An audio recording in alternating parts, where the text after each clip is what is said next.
Well, good afternoon, everyone, and welcome to our very first ever Webinar Wednesdays edition. Today's webinar is titled Open Educational Resources, also known as OER, Quick and Effective Steps to Integrating Resources into Lesson Plans. My name is Jamie Trujillo. I will be moderating the webinar today. I will be keeping track of the chat, so if you have any questions, please feel free to put them in the chat. And our presenter today is Dawn Dutton, our wonderful Dawn. Hi, Dawn. Hello, hello, hello. And so again, just please make sure to keep yourselves muted as we go through the webinar. And if you have any questions, please feel free to use the chat.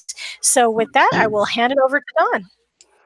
Fantastic. Thank you, Jamie. Welcome, everyone. This is indeed um, an opportunity for us to talk about open educational resources, for me to share a few things with what I know about them and how I use them. And I hope for you they are quick and effective steps to integrating resources into your lesson plans, which we all know now are online lesson plans. I will be using a learning management system called Google Classroom today. All of you know about that, I'm quite sure. How much you use it, I don't know, but depending upon what learning management system you use, it's really not any different. What I'm going to be talking about today can be used with any learning management system. How to capture, get good resources, find good resources, and put them into your lesson plan. Here we are, Jamie, and I'm Don. This is my email. I check it every day, probably several times a day. Please feel free to email me, ddutton@nmdel.org, if you have any questions about this presentation or any other questions about teaching. I love to talk about teaching and technology and all that we're doing today. So let's begin by first of all connecting with you. We are trying to feel connected, 6 feet apart. And I just wanted to ask, I feel it's important to ask, how are you doing? I hope, my wish is that all of you are doing well and your family is safe and secure during this quarantine. Talking to my sister who teaches first graders in California, she tells me that, her first graders aren't really her Zoom partners, right? They really don't do Zoom, right? So she spends most of her time talking to parents and talking about their needs, sometimes digital literacy needs, but oftentimes how they can help their students, how they can stay healthy, how they can take care of themselves during this time. So I'm sure you're all doing this, but it's a good thing to remember that first we need to talk to our students about their psyches, how they're handling this quarantine. So first of all, I want you to think about it when it comes to lesson planning. Think about how much time do you spend looking for resources. I remember when I was first using a computer, I took a lot of pictures and I put them on my computer and I couldn't find them. And then later on, I might scan a document and I would save it on my computer and I couldn't find it. I would spend time looking for it. And I felt really stupid. And I'm a lot better about that kind of stuff now, but I still spend time, sometimes go to the internet and I go to YouTube, I want to find something to supplement what we're doing in class or something. So maybe you're using EdReady already, you're using Plato, you're using an online resource of some kind, but you want to expand it. So you go on, and what do you find? Sometimes stuff with a whole lot of advertising, a whole lot of programs that require you to register and give a lot of personal information, or programs with a lot of advertising, or those kinds of things. Sometimes I've looked at things and I've thought they were pretty good, and then I listen to the speaker and I hear grammatical errors or enunciation problems or accents that make it almost distracting and hard to understand. So hopefully these 5 that I'm going to show you today are good, solid. You will find them to be good, solid resources that you can use for quick and easy lesson development. OERs are open educational resources that are freely accessible. The Wikipedia definition is here. Excuse me. And OER come in all kinds of shapes and flavors and sizes, and everything we're looking at this day in this webinar is an OER. But the specific place that OER is are licensed is a place called Creative Commons. Creative Commons provides these licenses. These 6 at the bottom are the examples of when material is put into the public domain. It is often licensed by Creative Commons, and they have lots and lots, millions of, of pieces of resources, and they're licensed in this way. In either anybody can use them, commercial people can't use them, you can't sell them, you can sell them, you can use them anyway, and all of those things are housed in this place called OER Commons.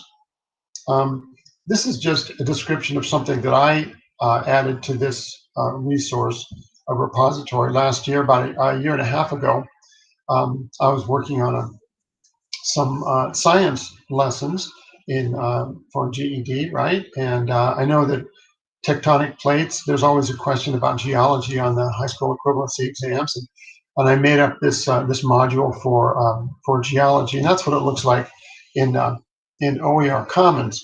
We're going to go over here on this next slide and remind you that the thing about OERs are that they encourage you to reuse them, to retain them for yourself, to revise them in any way you want, to remix if there's an audio or a video, remix it, and to redistribute it back to OER Commons. Maybe get it licensed by Creative Commons and add to the repository of free materials that we can give to our students. 2 questions right now for you to use the chat, if you would.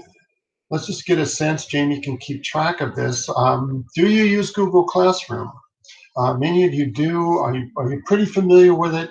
Just, I guess, yes or no. Do you use it? And do you use Google Forms?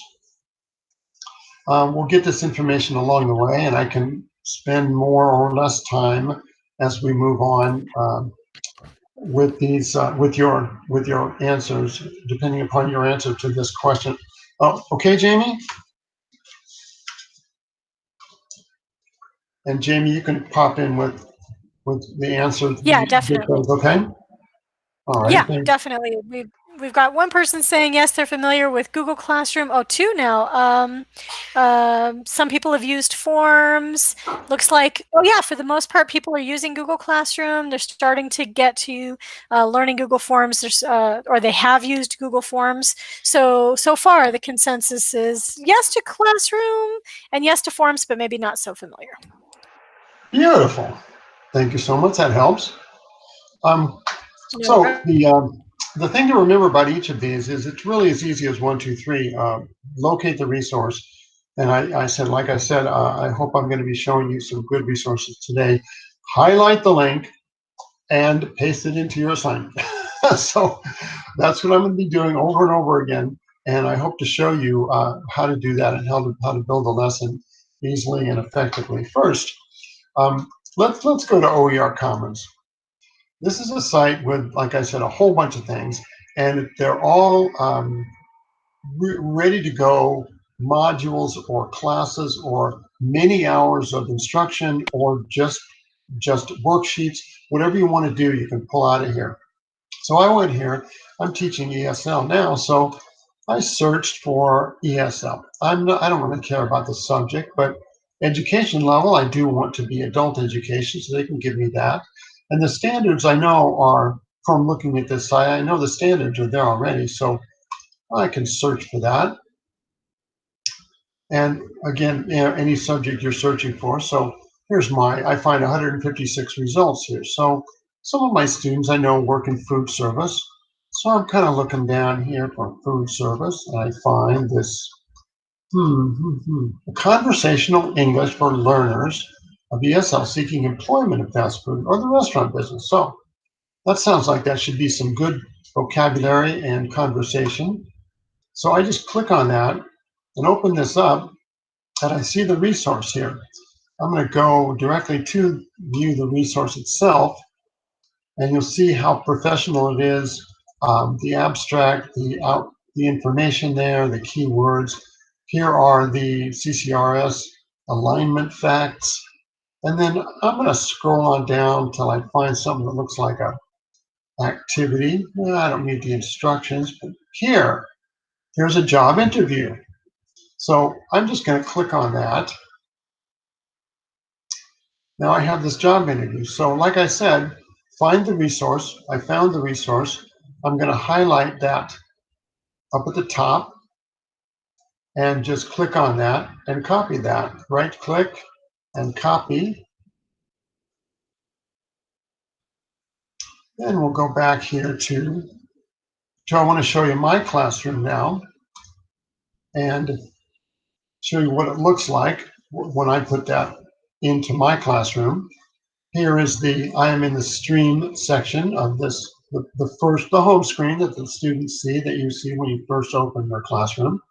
And I've added this thing called the OER project class. So here I've written in some instructions for the students, and I can go to classwork here and go down to my OER project and open that up. And there I see, here is the job interview that I just highlighted for you and showed you that, but I also pulled out the vocabulary words and definitions and the vocabulary words and sentences. So I've asked my students to go to this site, read and study the vocabulary and the dialogue, and to take this test, take this quiz here, this Google form. I created this in Google Forms. I put this little picture of the restaurant at the top, and I titled it there. And then I asked a short answer question here. What's your name? Another short answer question, a yes or no question, and then another short answer and a multiple choice question. So in Google Forms, this is what it looks like to the student. We can ask a variety of types of questions with Google Forms. And again, put a different picture in, put a different color, do a variety of things. And then when the student submits that, it goes to you, to your email account, your NM Delta account most likely, and whatever you use to create this form with, and you get the data. It's outstanding to get this data. It can be put out in a spreadsheet. You can report it in pie charts. You can make it look really cool, and it's going to help you drive instruction. Mostly, it should inform your instruction if you look at all of this data. So I encourage you to use Google Forms. And I'm going to show you how to get some help with Google Forms as well. So let's jump back here and move on to the next item that I like, and many of you have heard me talk about this before. USA Learns is a free resource, and it has many subjects, and it's mobile friendly, and the little mobile apps are very cool. They're easy to load. They're easy to get into and out of. They work really well on the phone. And there are, I think, 5 different ones that students can load up. Let's go ahead and look at this lesson. And I have this set up. You sign in. You need to create an account for yourself. All you need is an email, and they never bother you or try to sell you stuff after you've done this. And you can create your own course. You can name your own course here, and and then the students come in. You can keep track of them and all that. It's pretty cool. So here, this is a student sign in. Again, I said that. The student comes in here and looks at, here's my class. Over here, if they haven't enrolled already, they can come over here to the right and see that if they click on enroll in my teacher's class, each class has a key code, a class key is what it's called, and they can put that class key into your class. So this person has done that already, and here's my Spring 2020 with Dawn class. I'm going to ask them to go and look at the lessons. Here we have lots of lessons. This is obviously beginning ESL kind of thing. And the cool thing, we can see what's gone on, what the students have completed, what their score was, again, to help you inform instruction, see how people are doing if you use this that much.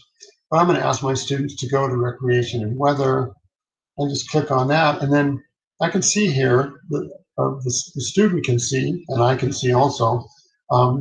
There's several different ways to study: the introduction and the vocabulary, then the language practice, and more vocabulary, and more practice, and review. So I'm going to ask them to do that, and then go back to. Let me show you again. Back to my classroom. And I'm going to jump all over the place today. I hope I don't confuse you too much by doing that, or confuse myself, rather. That would be terrible as well. So here's my USA Learns class. And again, I put the access to it right there. And I've told my students, this is obviously after I've instructed them somewhat about how to use this program, but I'm going to tell them, open the program here, go to my class, and study the lesson. Then share a few sentences in the stream. For example, my family, what you like to do for recreation, take my family dog for a walk around the neighborhood, and write your sentences like that so other students can see them.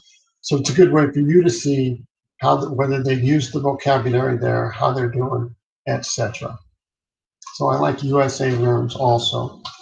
Let me see, jump on to what do we have next? Oh, time to stretch. Okay, stand up. Okay, 30 seconds of stretching. Okay, don't sit down. Stand up. We're on top. We're taking care of everybody here in quarantine. Okay, one to the left, to the stretch to the right. Okay, okay. Make sure you didn't push your chair back too far. If you're sitting, that's all right. I know that my student this morning was in her pajamas and in her bed, but we didn't do stretching this morning. Okay, everybody stretched out? All right, excellent. Why are we stretching? I am. Good. Because we don't want to look like this after quarantine. We want to be fit and trim and good to go after quarantine and not look like these, even though these hippos are adorable, I must say. We like this program called Hippocampus.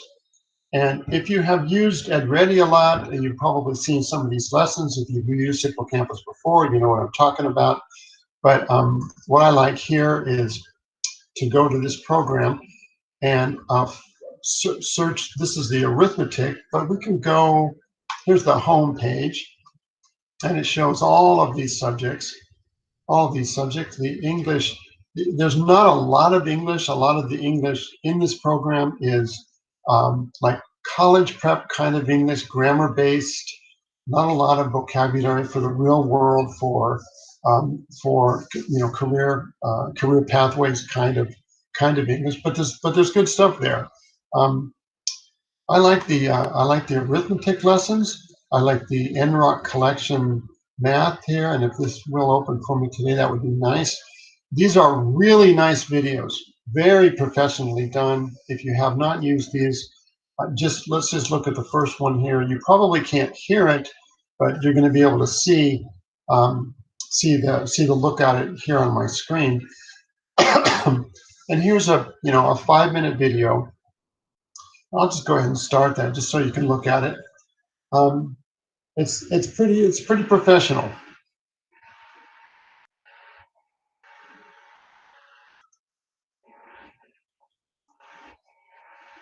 And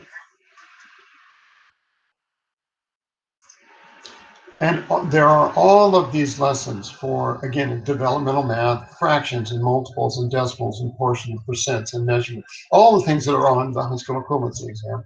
And these videos are short and sweet. They can watch them 1,000 times. Like I've said, I love this kind of stuff that wherever or whenever kind of study for students. When they have time, they can get on and study on their own here. So Hippocampus is another great. And what I did is I took this lesson again, copied from the address bar, the link, and added that link to a lesson in my classroom, and my students can come right to this. And it doesn't, in this case with Hippocampus, it doesn't take the student directly to the video. They do have to click on developmental math or whatever one you you like here, and whichever part they need to study to start the video. And of course, you can maximize that and make it look bigger. That is Hippocampus. If you have not used PhET, these are interactive simulations to help students interact with their learning. And we're going to go right to phet.colorado.edu. And these are all links here. You should be able to click on these if you look at this recording again and get to these sites. Here are simulations, and if you can play with them, but if you look at under simulations, the drop-down menu tells you here are all the subjects here. I'm going to go to the math subject, to the math simulations. Maybe I'm not, or maybe I am. So here we have a whole bunch of simulations, and I'm going to show you how they work. We're going to look at one that I like called Fraction Matcher. And we go ahead and start that.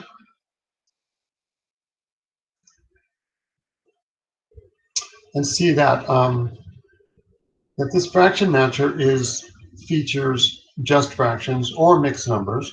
And it's a very cool little thing that the student can then come in here and start at level 1 if they want to. And we can click on that and we can see, okay, here's 1/3. I'm going to put that up there. And what do I think is 1/3? Well, I think maybe this is, okay. And I'm going to check that. And I'm going to get a smiley face there. And I don't know if you heard it, but there's a nice bell that rings. And I'm going to click on that again and put that up here in my list of successes at the top. And like that. And then maybe if I want to feel good about that, maybe I want to go to level 5. They're a little more complicated, but let me see here. I think that's easy enough. That's 2 wholes, so that's 2. Let me find something that looks like that. Well, I know that's an improper fraction that might equal 2. Let me see if that works. Yes, it does. Got another smiley face. Of course, when you put things there that may not be the same, we're going to check. Oh, and they're going to let you try again. You try again once. You put these things back and put something else up there and check it, and there you get it right. So it'll give you one chance to try it again. But these are fun for the student to take their time with by themselves to get an idea. You've been working on fractions in class, and now they can see what they look like in actual shapes. And of course, you can great great geometry also with these shapes and sizes here as well. If you wanted to start throwing in some pre-geometry to your lesson, this is a good way to do it here. And last but not least, my favorite, GCF Global or GCF Learn Free. I think many of you have used this in a variety of ways. I like it for the multiple topics and also for the technology help. And this is where I mentioned earlier, we're going to go to that program. And I mentioned earlier that if you check on, here's the home page, GCF Global, GCF Learn Free. Click on topics here and scroll down to, there's Google. And if you click on more, you see here's a lot of Google tools. We all here, at NMDELT and the professional development team have been talking about, we have Google Fridays. We talk about these things all the time. And here's another resource for you if you want to practice Google Forms. There it is. Most of these tutorials are 3 to 5 minutes long. They include a lot of screenshots, or some of them are videos. And again, they're not that long. I really encourage you to take. I love forms and classroom. If you have questions about those, you just have a few minutes. Please attend Google Fridays. noon on every Friday. We're going to be continuing to help people, I hope, with Google tools, but you can also come here and look at these, and also for your students, right? The reason I give this to my students is for this exact thing. They can come here and get a little digital literacy for themselves. But for the lesson, the classroom lesson, I found I'm going to go back here and I'm going to come down to core skills, and I'm going to go to grammar. Now, grammar, we don't talk a lot about grammar these days, but we do want people to speak well and be able to write a sentence. You know, people sometimes have to write emails at work and something like that, and we don't want them sounding terrible when they speak English. So occasionally we do want to use some grammar things, and I like this contractions lesson. I've picked this up and I've added this to my class, and let me show you it real quick. It's kind of cute. It says, "What are contractions?" And it's a word shortened, and here it shows these cartoon characters. I've got a great idea. I don't care. So the cool thing about this is it includes, you know, some old English words. "'Tis a pity, 'twas awesome," and the cowboy's like, huh? And then my favorite thing is here in New Mexico, we hear this word, and in Texas and Oklahoma, right? Some people say this word. Students might wonder what is y'all anyway. Well, we know it has a sound grammatical function as the plural you, right? But we don't use it in the whole country. But at the bottom of here of this page is one of the best lists of contractions I've seen. I use this in my class often for pronunciation practice. And this word "I'd" is "I would," and "I had" to point out, he's is "he has" and "he is," those kinds of things. And also, if you can, this is a great list for students to have. They love this kind of thing to show, because we want to encourage the use of contractions, of course. It's a good way for a student to look at it. So let's jump back to our screen here and go to the end of the road, or at least we're getting close to it. And what Jamie mentioned earlier was from the New Mexico Adult Education Distance Learning Resources page here, sites.google.com/nmdelt.org/home. And you can find a whole lot more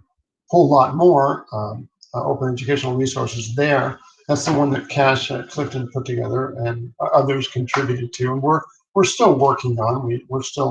We're working like everybody else. We're taking this a day at a time, trying to figure out what we're going to do and how we're going to do it to support teachers in New Mexico. So you can check out that site if you want to. And where do we go from here? What are the next steps up the rainbow steps? Share your thoughts and inspire us. We encourage you to use our Facebook Workplace group.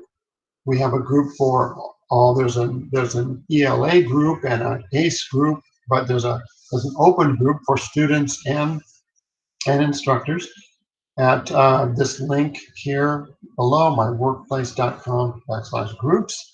And we encourage you to look at that and give us your thoughts, inspire us with your ideas, how things are working in your classroom, or ask questions. And Jamie, speaking of questions, can I ask you if there have been any so far? There aren't any questions just yet, but so if anybody has any questions, please feel free to type them in the chat.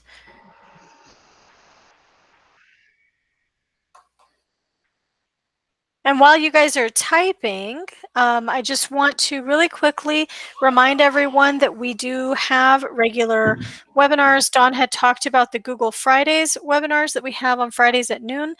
Tomorrow there will be another webinar, and that is going to be hosted by Mariah Guillen at Clovis Community College, and Montserrat Oyanadel will be moderating that.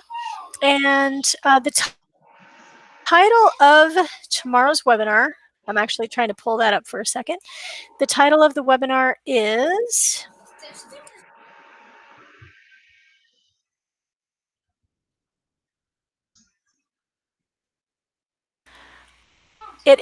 ELA, Resources for Reinforcing English Skills. So tomorrow will be another ELA webinar. And I'll be sending out the email with the login information for that today. Outstanding. Great. Thank you, Jamie. And you're welcome. And it looks like there are still no other questions. All righty.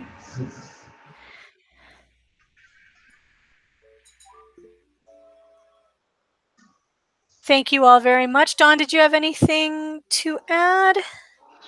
I don't think so. Wish everybody well, and good luck in your classes. Absolutely. Thank you, everyone, and have a great rest of your day.